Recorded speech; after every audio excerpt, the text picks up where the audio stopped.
Can you schedule Reddit post for maximum engagement? Firstly, open any of your preferred web browser and go to reddit.com. When you do that, then you will land to this interface. Make sure that you are logged in to your account. At the top right corner, you will see a create option.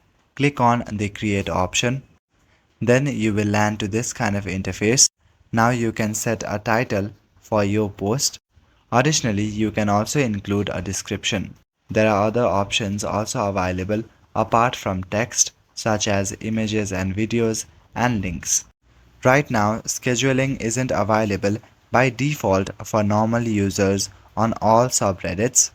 Only certain subreddits, especially if you are a mod, have scheduling enabled. So, you need to use third-party tools if you are a regular user.